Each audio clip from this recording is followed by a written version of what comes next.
Hello, my friend. Welcome. This is a place where history meets rest, where we wander through the long, forgotten corridors in a calm, soothing way. Tonight, while you relax and sleep, I'll take your subconscious back to a single day long before clocks, alarms, or coffee mugs. Back to the Ice Age, where your morning began not with notifications, but with smoke in your lungs and the sound of wind scratching across hides, stretched tight over wood poles. You wake on a bed of furs, not soft cotton sheets, but reindeer skins with the smell of smoke and sweat still clinging. The fire in the center of the hut has burned low, leaving only glowing embers, orange light painting the underside of the roof in flickers. Smoke curls upward lazily, drifting through the hole in the roof, stinging your eyes just enough to remind you that breathing in the Ice Age was always a negotiation. Your stomach growls before your eyes even open, because hunger is the real alarm clock here. You don't count calories, you count bones left from last week's hunt, and you count how many mouths are in your camp. Food is rationed, not served, and already your mind ticks over the fact that today is a hunting day.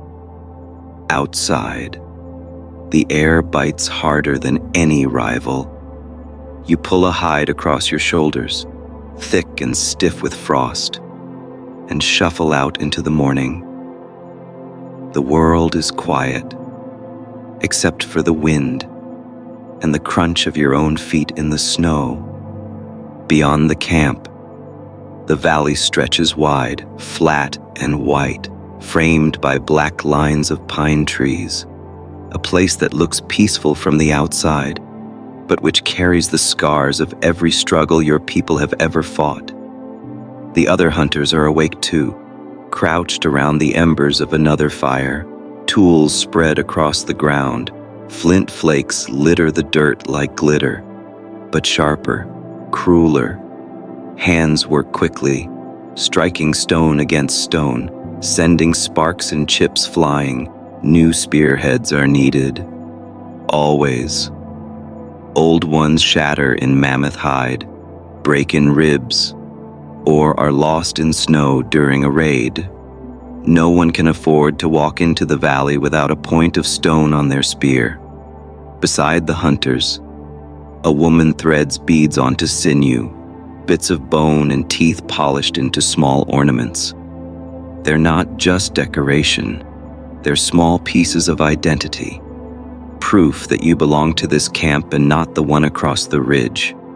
Later, those beads might also serve as tokens, traded, gifted, or placed beside the dead in the frozen soil. Even beauty here is survival. Children shuffle half asleep from huts, their breath puffing in the cold, wide-eyed as they watch the adults sharpen tools.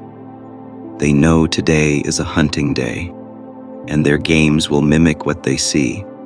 They pick up small sticks, stab them into the snow, chase each other with squeals that echo against the trees. Play is training, whether they know it or not.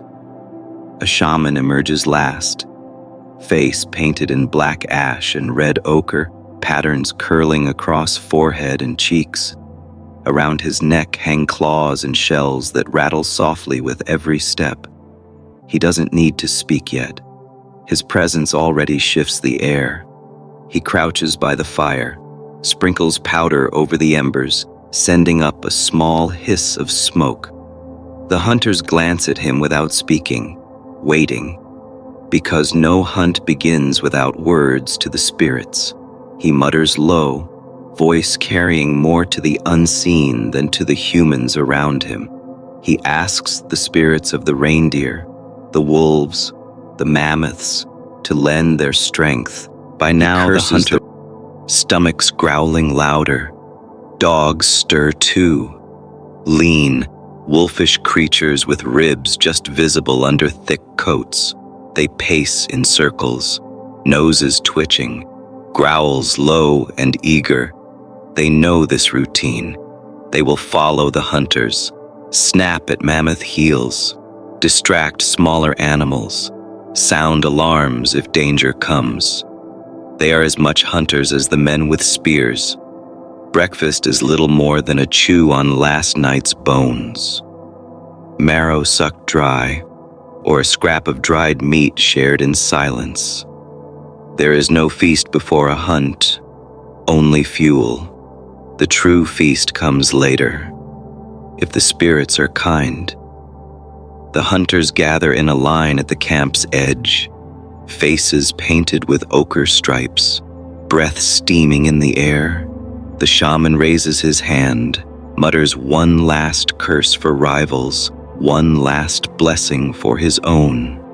Then he draws a claw across his palm, letting a drop of blood fall into the snow. The stain spreads like ink on paper, vanishing quickly in the frost, a promise made to spirits and a warning to men. And with that, the hunt begins. You would not last an hour in this morning. Your lungs would choke on the smoke. Your stomach would twist with hunger. Your hands would fumble at stone tools. But to them, this is not hardship. It is routine. The day has only just begun. The hunters move out of camp, spears balanced on shoulders, dogs circling like restless shadows. The snow crunches underfoot, crisp and sharp in the morning cold. Breath plumes into the air. Each exhale a small cloud that vanishes as quickly as it forms. The valley stretches before you, wide and silent, a stage waiting for drama. The world looks empty at first glance, just snow, trees, and endless pale sky. But the hunters do not see emptiness. They see signs. The tiniest indent in the snow becomes a clue. A snapped branch at the tree line whispers of weight that passed by. A smear of dung half buried in frost speaks louder than any map. Mammoths are near. One hunter kneels, fingers brushing the edge of a track pressed deep into frozen ground. The print is broad, heavy, the mark of a creature that could crush huts like kindling. He touches it lightly, as if contact alone could summon the beast again.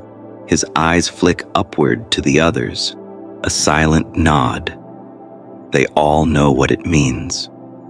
The shaman lingers behind, trailing his rattle in the snow, murmuring words to unseen listeners. He sprinkles ash into the print, feeding it to the earth, claiming it before rivals can, because even signs are contested here. If another tribe found this track first, they might follow, they might lay claim, and so a ritual makes the claim sharper.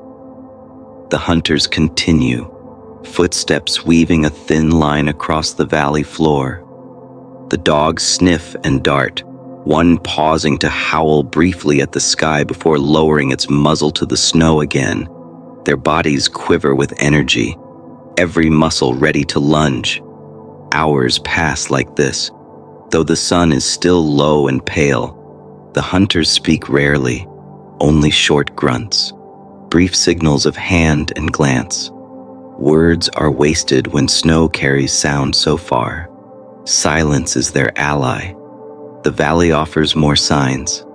A line of trees stripped of bark on one side, rubbed smooth by massive bodies leaning as they passed, frost shattered where tusks scraped against branches. Even the smell lingers, musky, sour, heavier than the clean bite of snow.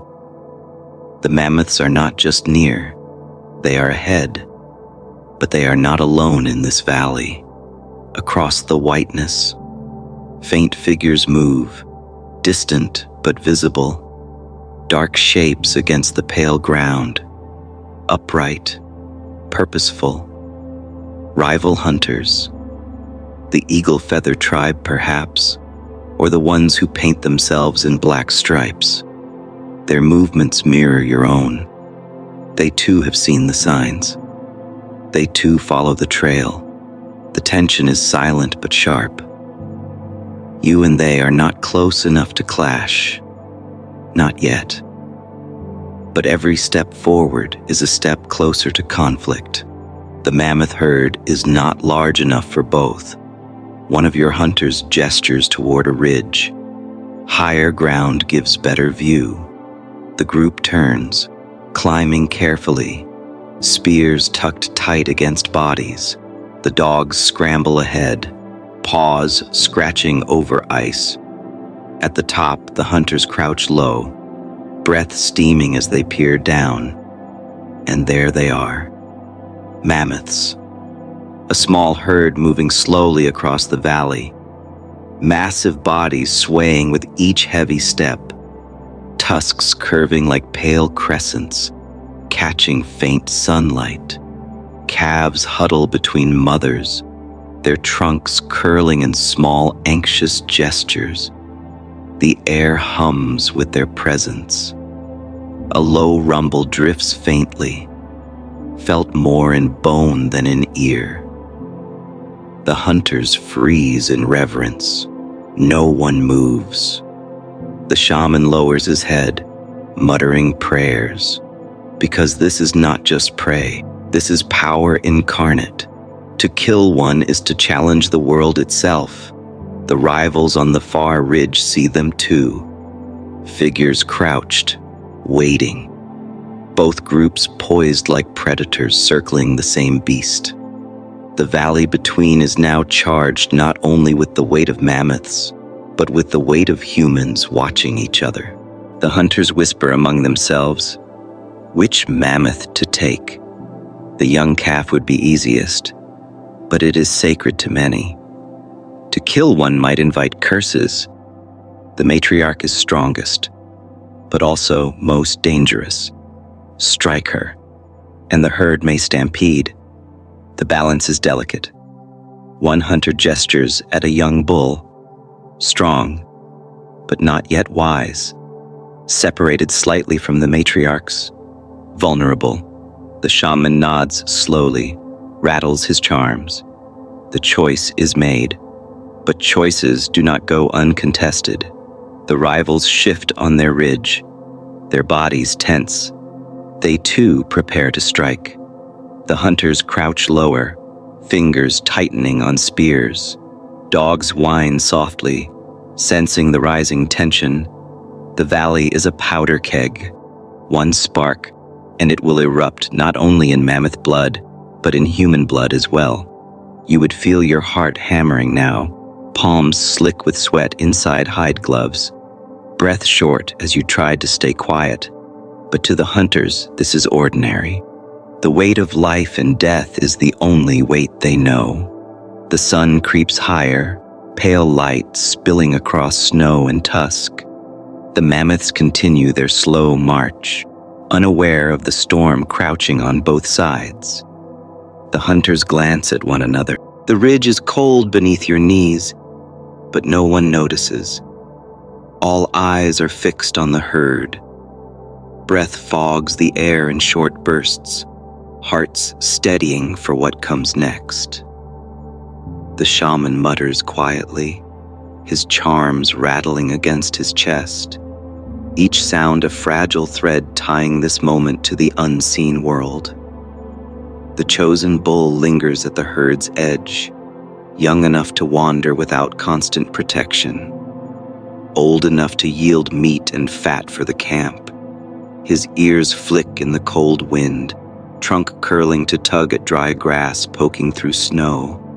His movements are slow, deliberate, unhurried. He has no idea the valley around him has become a battlefield in waiting. The hunters shift. Each one takes their place, spreading along the ridge. Spears held low, their points glinting faintly in pale light. Dogs crouch near the ground, their bodies trembling with the effort of staying still. The air is so quiet, you can hear snow crystals shifting underfoot. And then the first move is made. One hunter breaks from the ridge, sliding down through the snow, crouched low as he moves closer to the herd. Another follows, then another. Soon the hunters are fanning out like shadows, encircling the bull. The dogs slink behind, low growls caught in their throats. The bull lifts his head suddenly, ears wide, trunk curling. He rumbles low, a sound that vibrates through the air like distant thunder. The herd stirs uneasily, calves pressing tighter to mothers, adults turning slightly to shield them, and then the first spear flies. It whistles through cold air, end over end, before striking the bull high in the shoulder. He bellows, the sound exploding across the valley. Snow shakes from trees, birds take flight. The herd trumpets in alarm, a wall of sound like a storm breaking. The bull charges. His massive body plows through snow, tusks swinging wildly, trunk lashing. The hunters scatter, darting sideways, dodging with a speed born not of skill but of desperation. Another spear flies, another strikes, biting deep into thick hide. Blood darkens the snow. The chaos is sudden and complete. Dogs surge forward, snapping at the bull's legs, their teeth tearing at tendons. Hunters close in from both sides, spears thrusting again and again. The bull screams in rage, trunk swinging down hard, smashing one hunter to the ground. Snow erupts as his body disappears beneath massive feet.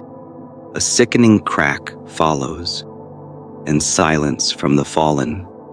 The others do not pause. There is no time to grieve in the middle of fury. One hunter leaps forward, driving his spear deep into the bull's side. Another circles behind, aiming for the flank. Blood spatters the snow in arcs, steaming in the cold air. The herd begins to move. Mothers trumpet in panic. Calves cry. The matriarchs circle, trumpeting louder, tusks raised in warning. They do not know who to fight, the humans or the fear itself. The ground shakes with their indecision. And then, across the valley, movement. The rival hunters descend from their ridge. Shouts echo as they charge forward, spears raised. Their timing is cruelly perfect. They let your group do the hard work, bleeding the bull, scattering the herd. Now they rush to claim what's left. Your hunters snarl, curses hissing through clenched teeth. One gestures sharply, splitting the group, half focus on the bull. The others turn to meet the rivals. The dogs whirl in confusion, some still nipping at Mammoth legs, others turning to bark at the oncoming men. The valley becomes war. Two hunters clash in snow, spears slamming wood against wood, then sliding down to strike with flint points. A rival hurls a sling stone, striking one of your hunters square in the jaw. He crumples silently, crimson staining white. Meanwhile, the bull staggers. His legs tremble, spears bristling from his sides like branches. But still he fights. He swings his head with desperate fury, tusks carving arcs through air. A dog is caught, thrown high into the snow, body limp before it lands. You would break here. Your legs would refuse to run, your arms too weak to hold a spear. But the hunters move as if born to it. They dart forward in rhythm, one distracting with a thrust, another aiming for belly or neck. Each move is risk, each second survival balanced on the knife edge of luck. The shaman stands back, arms raised to the sky, rattling his charms violently. His voice booms with curses and chants, half drowned by the roars of mammoths and screams of men. He calls on the spirits of beasts, on ancestors long buried in snow. on every shadow that might lean his way. His power is not in killing, but in reminding everyone that the fight is more than flesh. Finally, the bull falters. His knees buckle. His trunk flails weakly. His head crashes down into snow with a thunder that shakes the valley floor. The earth seems to sigh with him. The hunters surge forward, spears striking one last time. Silence follows, broken only by heavy breaths and the distant trumpeting of the retreating herd. But the fight is not over. The rivals scream their challenge, charging closer now that the bull is down. They want the meat, the tusks, the glory. Your hunters stand their ground, bloodied, exhausted, but unwilling to surrender what they've paid for in lives. Spears clash again. Shouts echo. Snow churns under feet. Blood from mammoth and man mingles. Dark and steaming. The bull lies between them. A prize and a curse. This is the Ice Age bargain. Victory and death arrive together. The bull lies heavy on the snow. His chest rises once, twice, then stills. Steam curls from his wounds, fading into the cold air. Around him the valley is quiet again, except for the ragged breaths of hunters, the low whines of surviving dogs, and the distant trumpeting of the herd retreating into safety. The hunters stand in a loose circle, spears lowered, faces painted with ash and blood. No one speaks at first. They wait, letting silence acknowledge the weight of what has been done. Finally, the shaman steps forward. His charms rattle as he kneels beside the bull's head. He dips his hand into blood pooling on the snow, smearing it across his own face. Then he touches the tusk, muttering thanks and curses in the same breath. Thanks to the beast for falling. Curses to rivals who dared to interfere. His voice drifts across the valley, half prayer, half warning. The others begin to move. They drag the fallen hunter's body closer, laying him beside the bull. His face is slack, his chest broken. There is no chance of breath returning. One man closes his eyes gently with fingers blackened from ash. No tears fall, not because there is no grief, but because grief is held until the campfire. For now there is work to do. The butchering begins. Stone blades flash in sunlight. Flint edges cut deep into thick hide. The smell rises quickly, iron tang of blood mingling with musk and smoke. Hands work methodically, practiced. Some slice fat into strips. Others pry bones free with careful pressure. Dogs circle hungrily, snapping at scraps tossed aside. Each piece matters. Meat for eating, fat for fire and lamps, hide for clothing and shelters, sinew for binding spears, bones for tools. Nothing is wasted. Even the tusks are claimed. Symbols of status as much as raw material. It takes hours. Hunters bend over the carcass until their arms ache. Their backs stiffen. Blood spatters fur and skin alike. Piles of meat grow beside them, steaming against the cold air. The snow around the bull is churned into red mud. All the while, the rivals linger. They do not strike again. Not yet. Instead, they stand at the far edge of the valley, watching. Their spears glint in the pale light. Their eyes burn with hunger and resentment. They shout once or twice, words lost in the wind, not meant to be understood, only meant to remind that they are still here. Your hunters ignore them, at least outwardly, but their hands tighten on knives. Their eyes flick toward the rivals often, The feud has not ended with the bull's fall. It has only shifted shape. Now the question is not who kills the beast, but who takes it home. At last the shaman raises a hand. The cutting stops. He sprinkles ash over the carcass, then presses a claw against the bull's forehead. He mutters words of release, giving the beast's spirit to the earth, binding it to the camp. The hunters bow their heads briefly. Then the work resumes. When the bulk of the meat is ready, sleds of hide stretched over poles are pulled forward. The loads are heaped high. 2 men drag each sled, straining against weight. Others carry strips slung over shoulders, blood soaking into fur cloaks. Children will gnaw on these bones later. Elders will suck marrow. Every mouth in camp will taste the bull. The dead hunter is wrapped in hide, his body placed carefully on a sled separate from the meat. A necklace of beads is laid on his chest, a gesture of honor, of memory. He will not return alive, but he will return carried. The rivals shout again, louder this time. They jab their spears in the air, gesture at the meat. Demands carried in body language alone. Your hunters respond not with words, but with silence. Silence heavier than snow. Silence that says, we do not share, and so the rivals turn away. Not defeated, but delayed. Their footprints trail back across the valley, dark against white.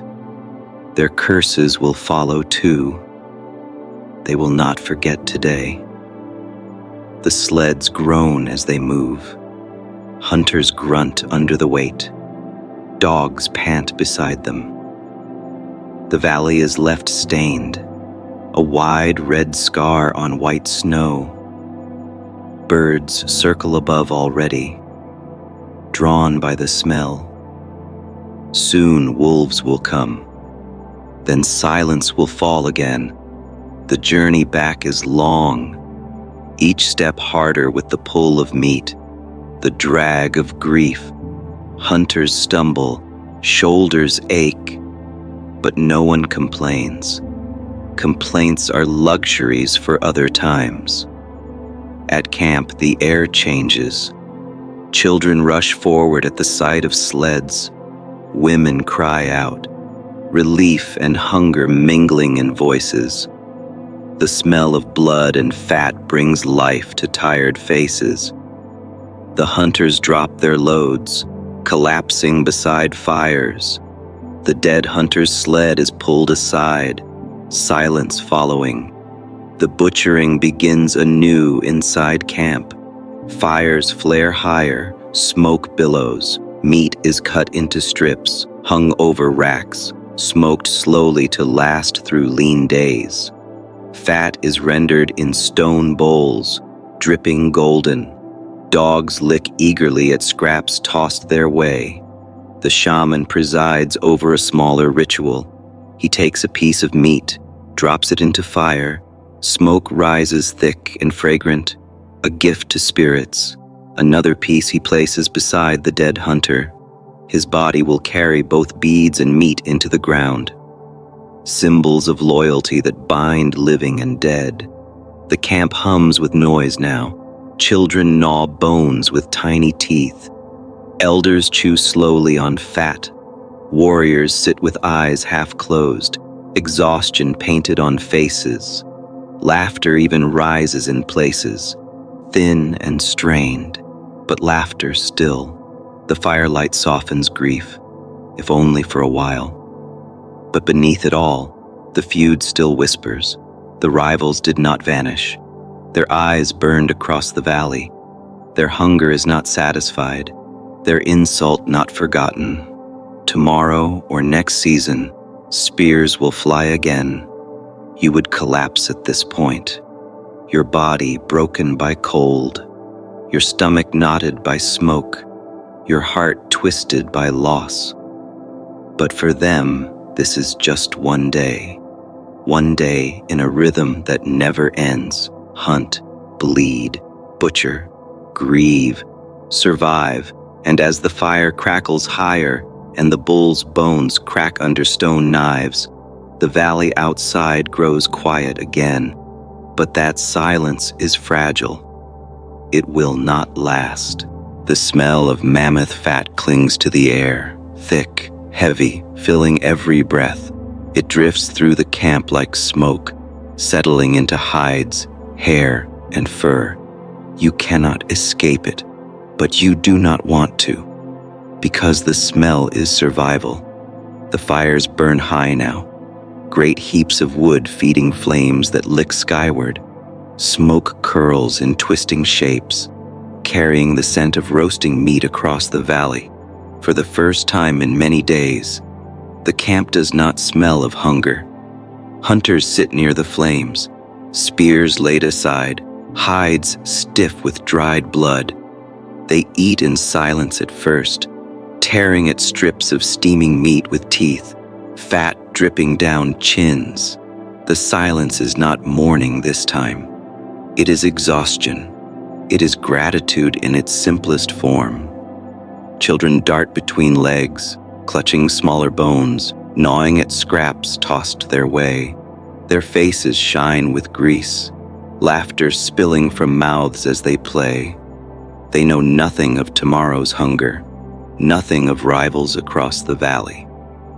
For them, the feast is the only world that matters. Women move carefully between fires, tending racks of meat hung for drying. They slice strips thin, lay them across poles, smoke curling around in slow waves. This is how survival stretches, meat that lasts not just for tonight, but for the weeks ahead. Without this work, the feast would be only a moment, gone by dawn. The shaman sits apart at first, near the dead hunter's wrapped body. He hums low, rocking slightly, eyes half closed. In his lap rests a tusk fragment freshly carved from the bull. He scratches lines into it with a flint blade. Slow, deliberate cuts, not decoration, but a story.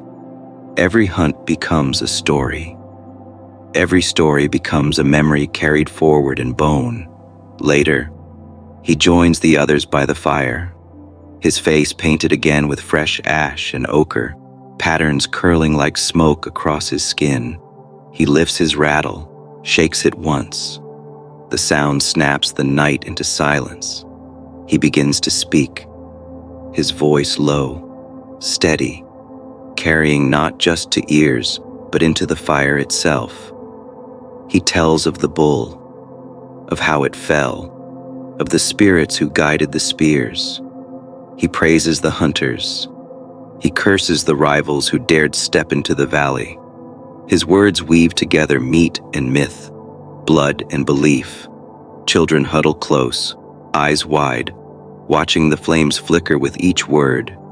Women pause in their work, listening with half smiles and half fear. Hunters nod slowly, remembering their own fear turned into courage. The shaman lifts his hands, spreading fingers wide toward the stars above. He names the ancestors, calls them down to sit beside the fire. In the crackle of flames, you almost believe they are there, watching, nodding, waiting. The ritual ends with gifts to the unseen, meat tossed into flames, fat dripped onto embers, smoke rising as offering. The fire eats greedily, sparks spiraling upward into the night. The ancestors are fed. The spirits are soothed. The camp exhales. But the feast does not end in ritual. It grows louder now. Hunters lean back, voices rising. They joke quietly, mocking each other's stumbles in the hunt. One mimics the bull's bellow, another pretends to trip in snow. Laughter ripples through the camp, thin but real. Songs follow, not songs of melody as you know them, but chants, steady rhythms beaten on bone drums, voices rising and falling in uneven waves. The dogs howl along, adding their own rough notes. The sound is haunting, heavy, yet comforting. It fills the night like a blanket. Between songs come stories, not of today, but of long ago. Stories of hunts older than memory, of rivals defeated, of ancestors who walked with mammoths and spoke to wolves. Each story is shaped by feud, by pride, by the need to remind children who they are and who they are not. One elder leans forward, voice cracking but strong enough. He tells of the first mammoth ever brought down by their people, of how the herd trampled half the hunters, but one man speared true and brought the beast low. That man's bones rest under the earth, but his spirit sits at the fire still. The children listen wide-eyed, clutching beads at their throats. The women share stories too, quieter, sharper, of stolen brides, of feasts ruined by betrayal, of charms lost and curses found. They remind the young that survival is not only in hunts, but in alliances, in loyalty, in keeping grudges alive long after the spears are sheathed. And then, slowly, the camp drifts into drowsy silence again. The fire burns lower, meat hangs drying in slow smoke. Children fall asleep on hides, clutching bones as toys. Hunters recline, eyes half closed, bellies heavy. The dead hunter rests still near the shaman. His body will be buried at dawn, after the feast has ended. For now he lies close to firelight.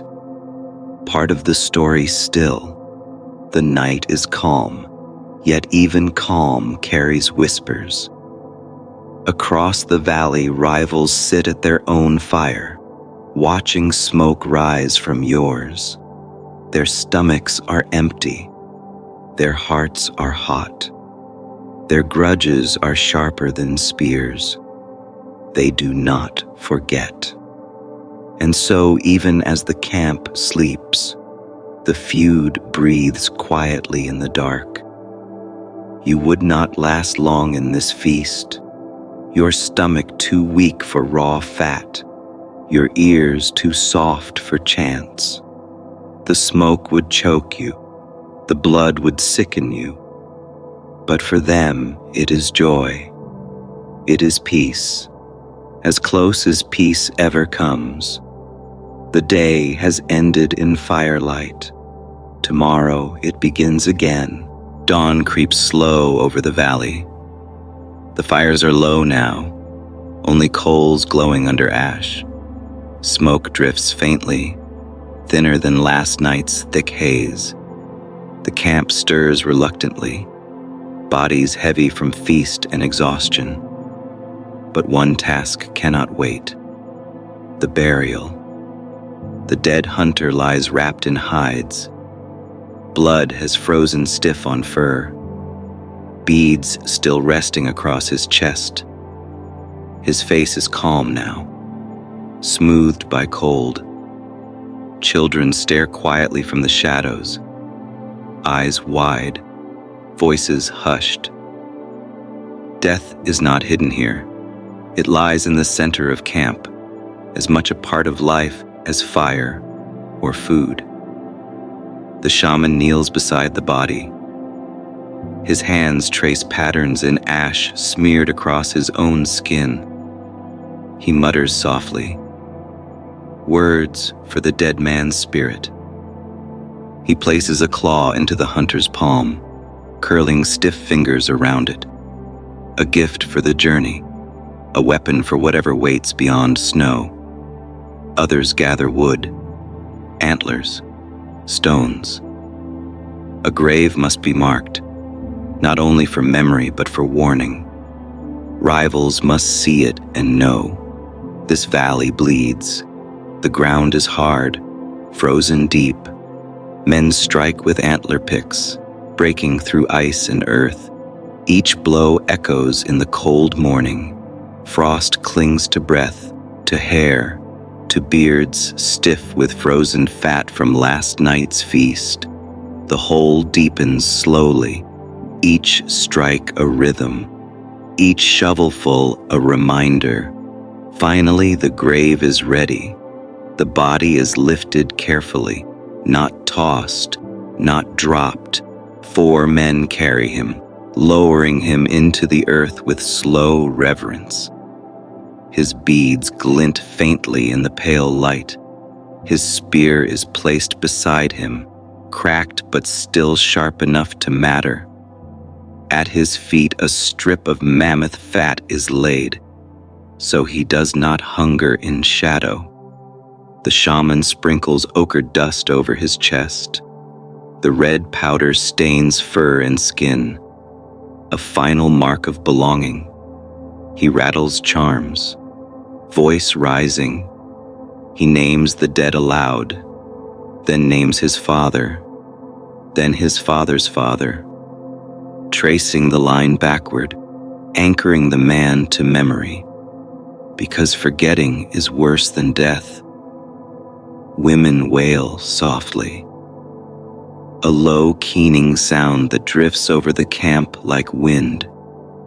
Children press closer to mothers, clutching beads and bones. Hunters bow their heads. Their silence is heavier than the wailing. The grave is filled. Earth and stone cover hide and flesh. The mound rises slowly, shaped with care. Over it, antlers are driven into ground, a crown of bone above soil. Around it, stones are placed in circle, marking boundary, a warning to rivals, a promise to spirits. When the last stone is set, the shaman steps back. His arms rise toward the pale sky. He calls on ancestors to welcome the hunter. He calls on beasts to remember his name. He calls on enemies to fear his shadow. The camp breathes again. The body is gone from sight, but not from memory. Later, around the fire, stories begin. Already the hunter is more than man. Already his death shifts into tale. One says he stood firm against the bull, never flinched. Another says he laughed as he charged, knowing death followed close. A child whispers that his spirit now walks with mammoths, guiding them through snow. The truth is blurred, memory is shaped.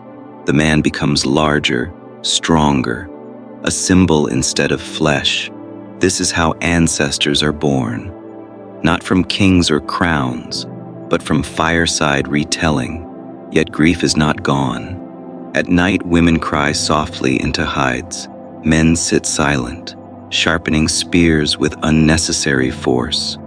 Children dream restless. The absence echoes louder than the fire's crackle. And still, rivals are remembered too, their faces burned into memory alongside the bull's fall. Hunters speak of them in low tones, promising revenge, promising balance. The burial may honor the dead, but it also fuels the feud. Death is not only sorrow, it is reason. The shaman knows this. His chants carry not only prayers, but curses.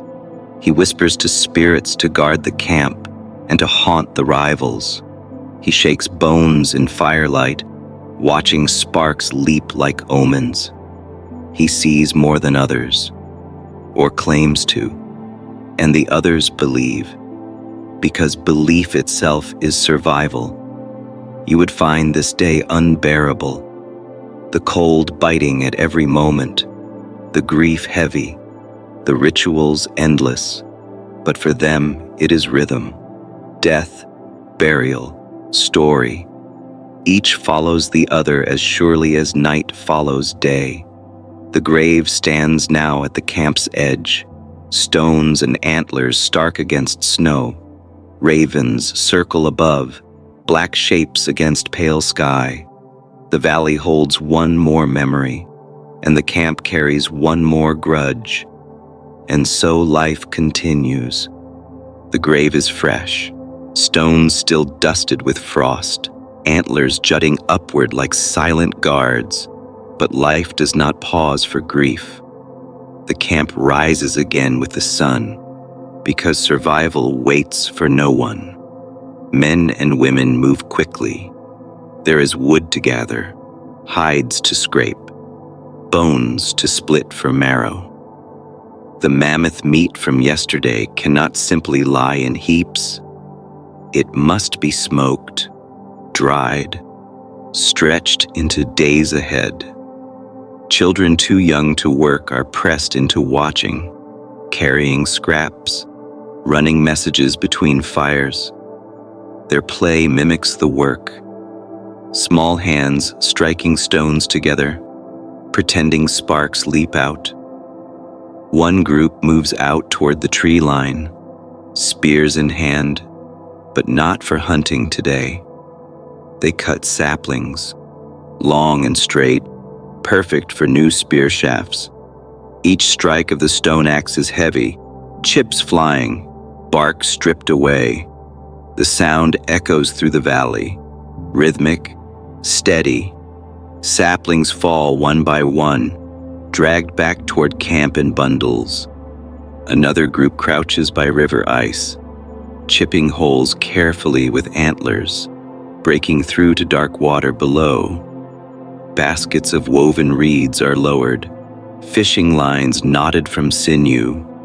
The water glimmers faintly, carrying the promise of fish beneath. Hours pass in silence, breath freezing at nostrils, fingers numb, when the first fish is pulled through, flopping wildly on snow. Children squeal and clap. Even small victories matter here. Closer to camp, women scrape hides stretched across frames. Stone scrapers rasp against stiff surfaces, curling fibers away. The work is slow, arms aching, but necessary. Hides become cloaks, blankets, even shelter walls. Smoke rises thick from nearby fires, curling into the cold air, carrying the scent of fat burning. Dogs prowl between workers, tails low, ears twitching.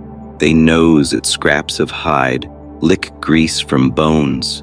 Their eyes flick often to the tree line, because wolves are near. Not far from camp, a pack lingers, gray bodies sliding between trees, barely visible against bark and snow. Their eyes gleam faintly, drawn by scent of blood and meat. They pace, circle, wait. They do not attack yet, not while humans stand with fire and spears, but their hunger is patient. Children see them first. They shout, pointing. Men grab spears quickly, stepping to the edge of camp. Dogs bristle, snarling low. For a moment, silence hangs.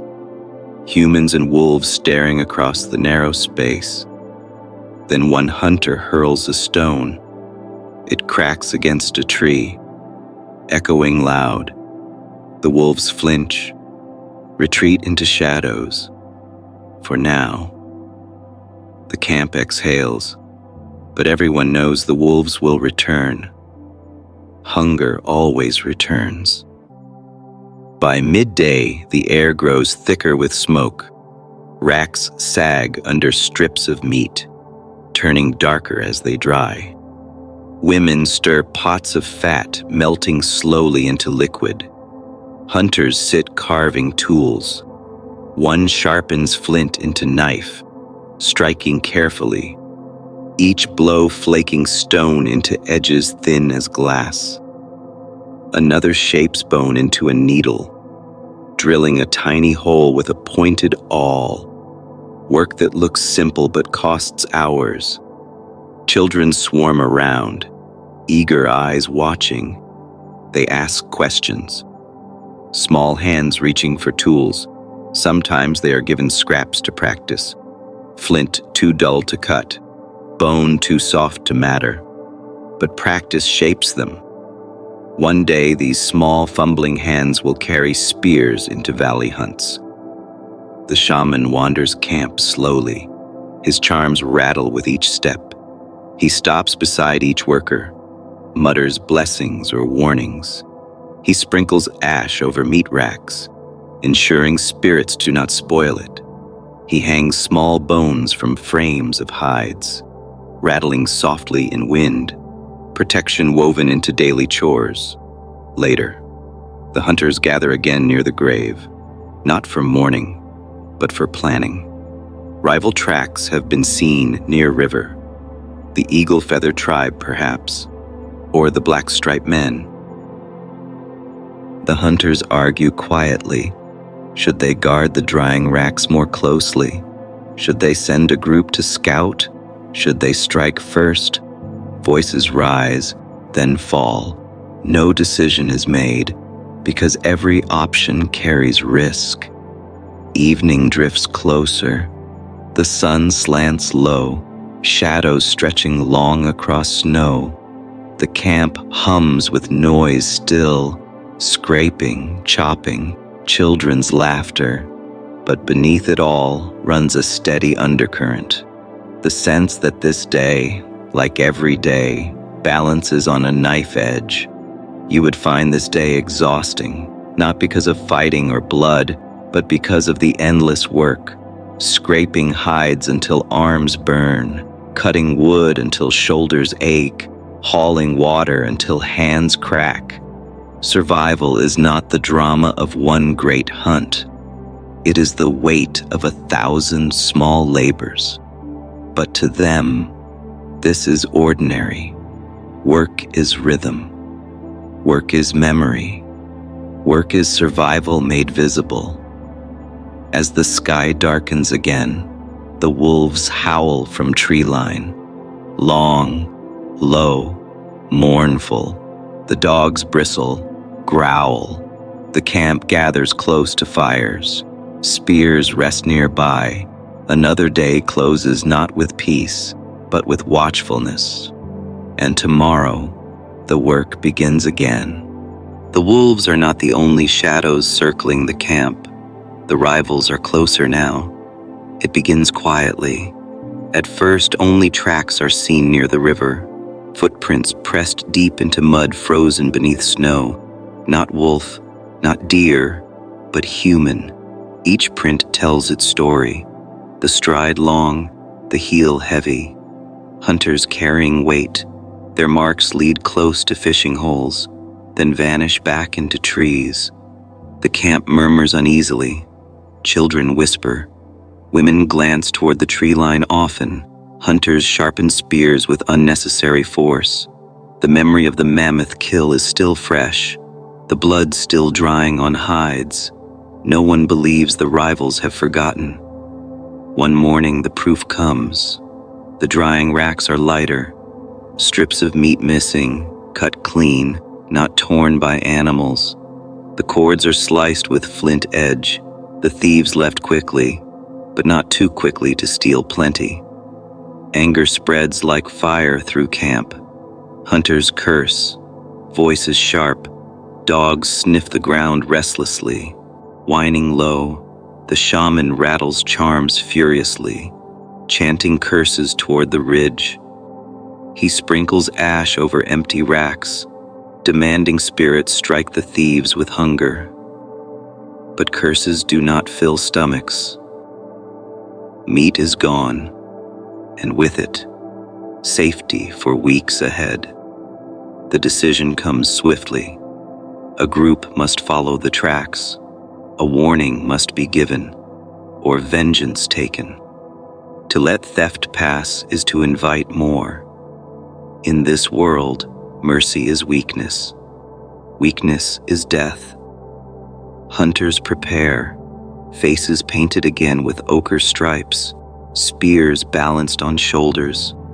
Dogs pace eagerly, sensing the tension.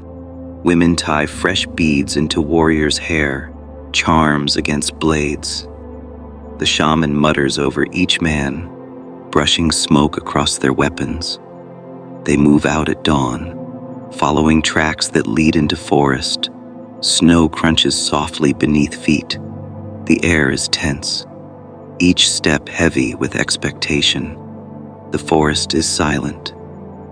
No birds call, no branches creak, only the hiss of wind weaving through trees. The hunters spread wide, eyes scanning ground, ears straining for sound. Dogs dart ahead, then circle back, nervous, and then the ambush. It comes not with warning, but with sudden violence.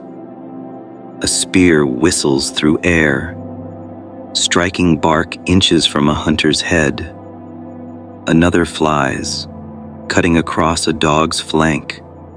Shouts erupt from shadows. Rivals surge forward from trees. Faces painted black. Feathers whipping in wind.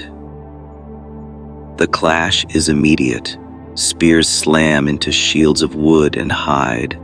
Slingstones crack against skulls. Men tumble into snow, grappling, stabbing. Dogs leap snarling, dragging rivals down by arms and legs. The forest explodes with chaos. One hunter drives his spear into a rival's chest. Blood spatters tree trunks. The man falls silently, limbs twitching in frost. Another swings a stone axe, splitting bone and flesh with a dull crack. Shouts echo, curses screamed into frozen air. But the rivals fight fiercely.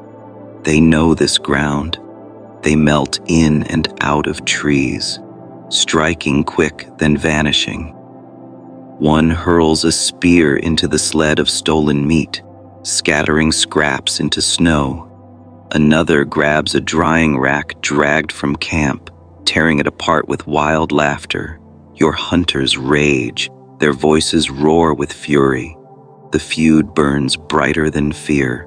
One man chases a rival deep into shadows, only to vanish himself, silence swallowing both.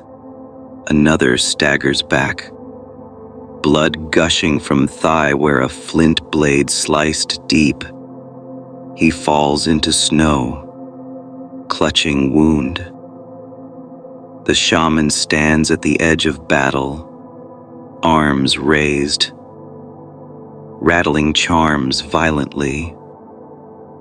His voice booms in curses. He calls spirits to blind rivals, to break their bones, to spill their blood into roots of trees. His words mingle with screams and steel, becoming part of battle itself. Finally, the rivals break. They retreat into shadows, shouting defiance as they vanish. The hunters gather slowly, breaths ragged, arms trembling. They count the fallen, 2 of their own dead, 3 more wounded. Rival corpses lie sprawled in snow, eyes staring blank into pale sky. Dogs circle, whining softly. The stolen meat is gone, scattered, wasted, the racks splintered. The price of feud is paid in flesh and hunger again. The hunters drag their dead home, faces grim, voices silent. They do not speak of defeat or victory, only of survival. For in feud there is no end, only balance, always tilting. Back at camp, the grief begins anew. Women wail, children cry. The dead are laid beside fresh graves. The shaman prepares his ash and ochre once more.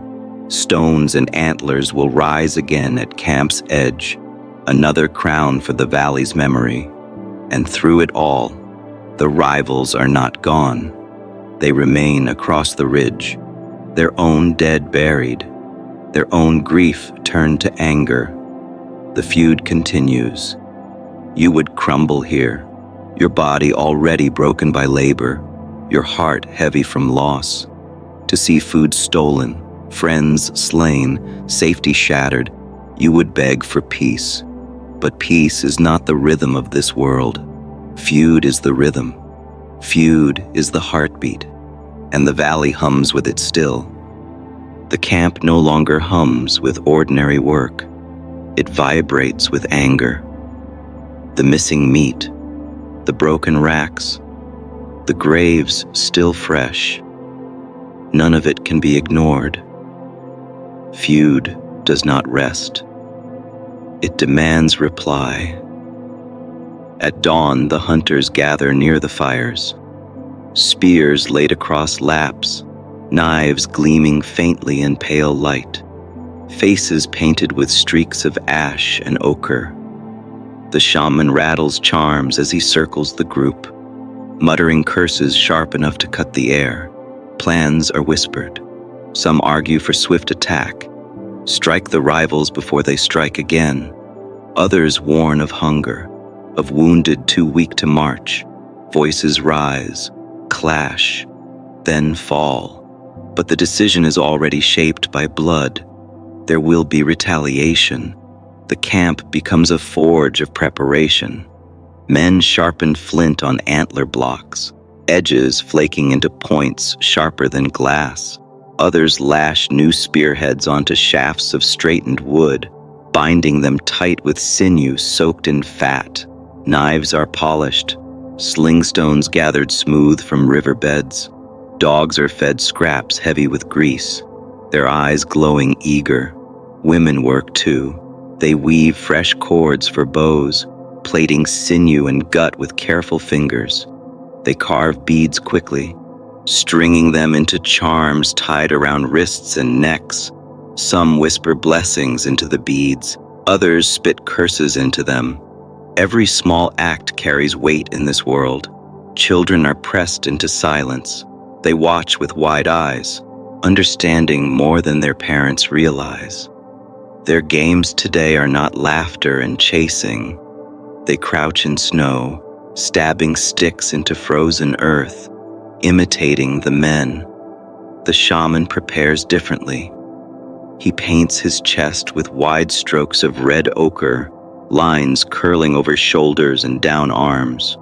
He fastens a bear skull atop his head, the jaw rattling softly with every move. Around his waist he ties strings of teeth, clicking faintly as he walks. He looks less like man, more like something halfway between human and beast. That is the point. Before departure, a ritual. The hunters gather in circle, spears raised toward the sky. The shaman chants loudly, his voice carrying into tree line. He sprinkles ash into fire, sending sparks upward. He calls the names of ancestors, one by one, demanding they walk with the tribe today. He spits into flames, cursing rivals. He promises blood for blood. The dogs howl, the hunters howl too, a chorus that shakes the valley. And then they move. This time they march not as hunters, but as raiders. They do not stalk mammoth tracks, they follow human ones. The snow is marked with rival footprints, pressed deep by weight of stolen meat. The trail is clear. Through forest and across river they go, spears ready, dogs pacing. Their breath clouds the air. Their eyes burn with hunger and rage. The rivals' camp is found near ridge. Small huts of hide clustered in clearing. Smoke drifts faintly from one fire. Shapes move between structures, unaware of approach. The hunters crouch low at tree line, spears clenched tightly, hearts pound steady. They wait for signal. But before attack, something unexpected. A woman emerges from rival camp. She carries a child on her hip. Another clings to her cloak. She kneels near fire, tending it carefully. She looks up once, her eyes scanning tree line as if she feels the watchers. The hunters freeze. For a moment, feud trembles against mercy. One man shifts, his spear quivering in hand. Another grabs his arm, hisses low. Women and children are not prey, but in feud lines blur. The shaman growls low, rattling charms. He mutters curses under breath, demanding strike, but the hunters hesitate. Then a rival man emerges. He carries a spear, gestures sharply to woman. He points toward drying racks heavy with meat. The hunter's eyes narrow. That meat is stolen. That meat carries their own hunger within. The hesitation shatters. Spears fly. The clearing erupts with chaos. Rival men shout, rushing to grab weapons.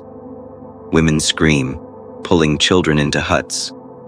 Dogs surge forward, barking madly. Hunters crash into camp, spears thrusting, blades flashing. Smoke and snow whirl together. It is not a great battle like the Mammoth hunt. It is a raid, fast, sharp, merciless. Rival hunters fight fiercely but are caught off guard. One falls quickly, blood spraying over rack of drying meat. Another staggers back into hut, struck down in doorway. Women wail, children cry.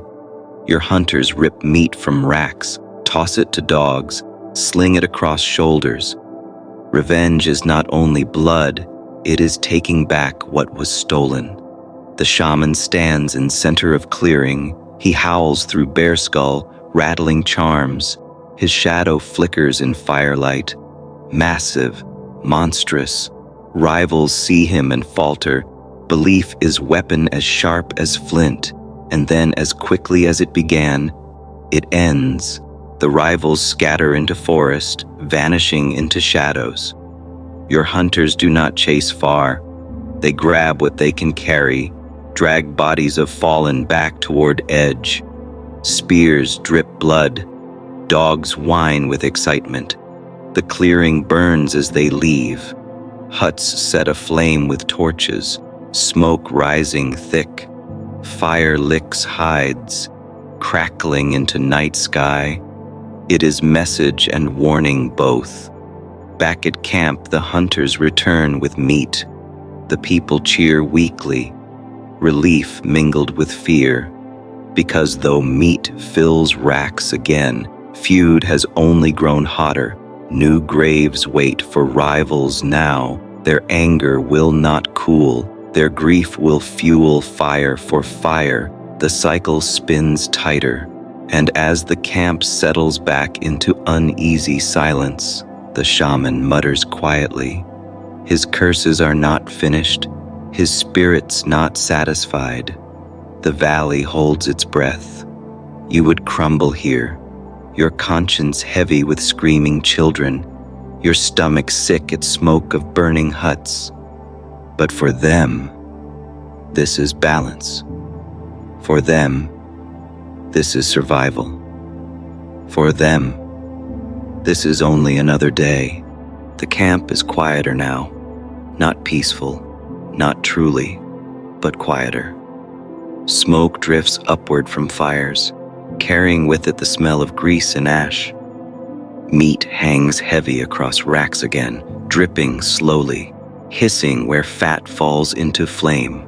The people move slower tonight, exhaustion pressing on shoulders heavier than mammoth hides. The raid is over, but the feud is not. In one corner, the wounded groan. A man clutches his thigh where flint cut deep, his leg bound in sinew and hide. Another lies still, breath shallow, face pale. He may not see another dawn. Around them, women work silently, pressing poultices of moss and fat into wounds, whispering soft prayers. Children hover nearby, eyes wide, learning too soon what vengeance costs. The hunters sit by fire, their faces painted with streaks of ash and blood still not washed away. Their hands move slowly, carving meat, scraping bone. Their eyes do not rest on tasks, but on flames. Flames always hold answers, or at least distractions. The shaman rocks back and forth at camp's edge. The bare skull still shadows his face, teeth rattling softly with each motion. He whispers into darkness, rattling charms, muttering curses too quiet to catch. His voice rises now and then, sharp, almost angry. He is not speaking to people. He is speaking to shadows. Spirits of beasts, spirits of rivals, spirits of ancestors, the unseen jury of the valley. The grave mounds stand nearby, stones and antlers jutting stark against snow, one older, one newer, one fresher still. Each is a memory, each is a wound. The camp carries them like scars carved into the earth, and yet life does not stop. Children still laugh between cries, chasing dogs in snow, playing games of spear and shield. Women still hum softly as they scrape hides, the sound drifting with smoke. Men still rise when wolves howl from tree line, spears at the ready. The rhythm continues, because it must. The valley itself remains unchanged. Snow still falls, soft and silent, layering over bloodstains until they vanish. The river still flows under its frozen skin, dark water slipping unseen beneath ice. The trees still stand black and tall, watching without judgment. Only humans remember. Only humans hold grudges. You would look around this place and see only suffering. The cold that bites until skin cracks. The hunger that gnaws at stomach until dreams are filled with meat. The grief of graves too close together. The endless feud that demands blood for blood. You would last perhaps an hour in the smoke-filled hut, choking on fire and fat. You would stumble in snow after only a mile, legs weak from cold. You would drop your spear at the first charge of Mammoth, too heavy to hold steady. You would freeze, starve, or be struck down long before day's end. And yet they live, not because it is easy, but because rhythm itself becomes survival. The work, the grief, the feud, all of it shapes them. They rise not because they want to, but because they must. Because to stop is to vanish. The valley has no pity. The wolves show no mercy. The rivals grant no peace. Only through fire, through ritual, through blood, does life cling to this frozen ground. The day ends as it always does. Fires crackle low. Meat smokes slowly. The shaman mutters curses into darkness. The children drift into sleep on hides, clutching bones polished into toys. Women curl near embers, their bodies wrapped in cloaks still stiff with grease. Hunters recline, spears within reach, eyes half closed but never fully trusting rest. The valley breathes, snow falls again. Wolves call from tree line. The feud waits, and so ends one day. Not special, not unique. Only one of countless days lived and lost in the long memory of the Ice Age. You would not survive it. Not the hunger, not the feud, not the silence that carries more weight than words. But they did. They survived enough to bury their dead, to carve beads, to paint caves, to leave behind whispers written in bone and stone. The valley is still here. The snow still falls. The fire still breathes. Their footsteps are gone, but their stories linger, carried quietly through earth and ice, waiting for you to listen as you drift.